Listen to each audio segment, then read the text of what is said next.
संपूर्ण महाराष्ट्रात भोंदूगिरी, भ्रष्टाचार, व्यभिचार करणारा बाबा म्हणून उदयास आलेला अशोक खरात याला शिर्डी येथील गोंदकर दाम्पत्याच्या भूखंड खरेदी प्रकरणात फसवणूक केल्याप्रकरणी आज राहता न्यायालयात पोलिसांनी हजर केले होते.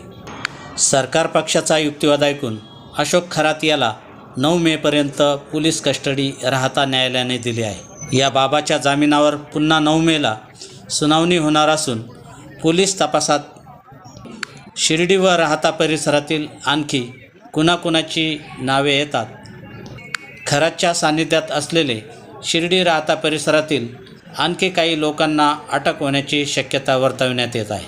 RS24 रामनाथ सोलापूर.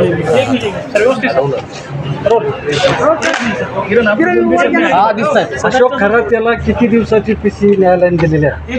7 दिवस पीसी. सर, आरोपीचं नाव काय आहे, एकंदरीत काय प्रकार होता, काय गुन्हा दाखल आहे आणि किती दिवसांची पीसी? अशोक कुमार खरात यांना आज आणलेलं होतं जे चारेकर जमीन घोटाळा प्रकरण आणलेलं त्या संदर्भाने पोलिसांनी 7 दिवस पोलीस कस्टडीमध्ये दोघांनी 5 दिवस पीसी दिलेली आहे. सर, काय युक्तिवाद म्हणजे आर्थिक व्यवहारांचा जो आपण प्रश्न उपस्थित केला, 14 व्यवहार 5 कोटी भावनेला काय नक्की कोणते ग्राउंड?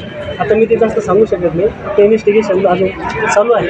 तर तुम्हाला आज सांगतो 9/5 पीसी दिली. खरतच्या बाजूने कोणी युक्तिवाद केला?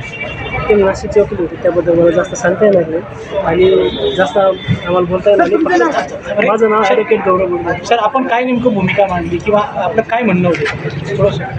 तुम्ही जास्त बोलू शकत नाही. 5 दिवस पीसी दिलेली 9/5 धन्यवाद. सॉरी.